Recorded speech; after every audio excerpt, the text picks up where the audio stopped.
Hello, outperformers. Hope this finds you well.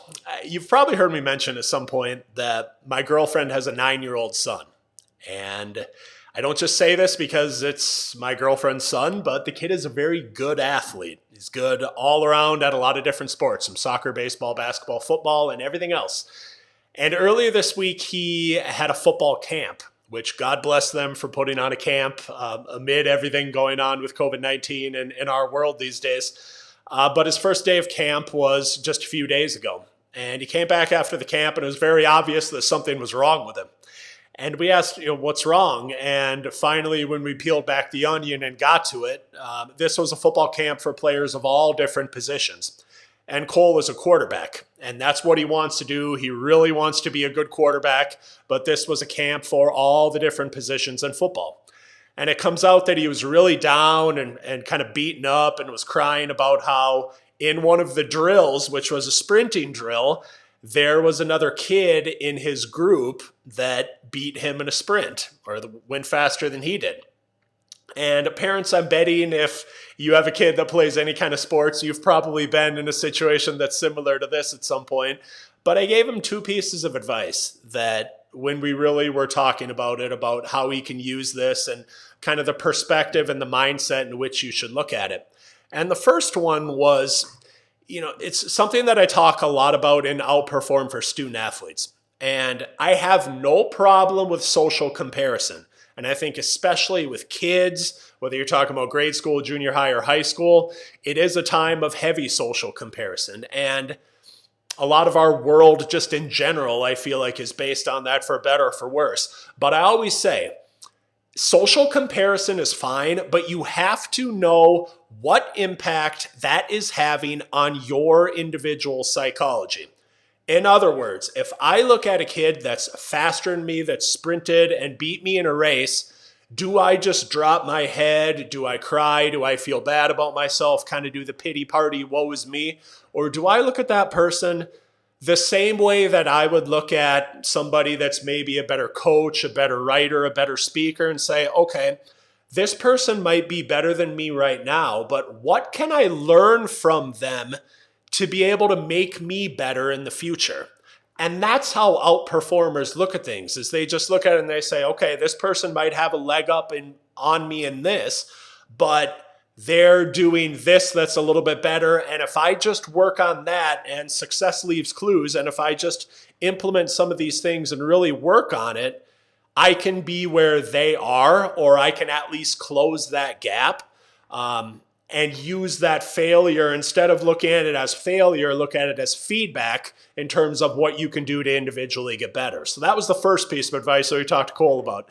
And then the second one was, especially in terms of being a quarterback, why does it matter? And specifically when I say that, like, if you think about what it takes to be, if you're a football fan, what it takes to be a great quarterback, it's not straight line speed. It's not your ability to sprint. And if you want proof positive of this, I'd encourage you to just Google Tom Brady, who's the greatest quarterback of all time.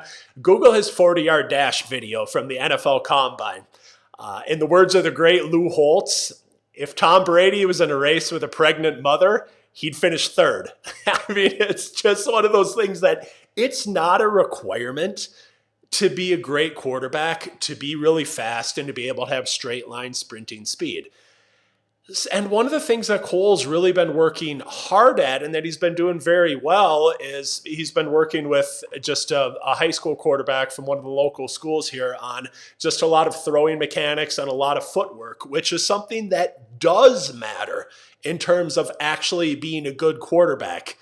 And as I can hear you maybe thinking right now, you're like, well, Scott, this kid is 9. And I get that. Like, there's a good chance that if he continues to play football, maybe he'll end up playing a different position. Or maybe in a year or two, he won't even end up playing football at all. But one of the things that I always ask people, if I'm doing a goal achievement workshop or anything else, is, okay, you're telling me that you want this, i.e. you want to grow a business, you want to be a great quarterback, you want to be fit, etc.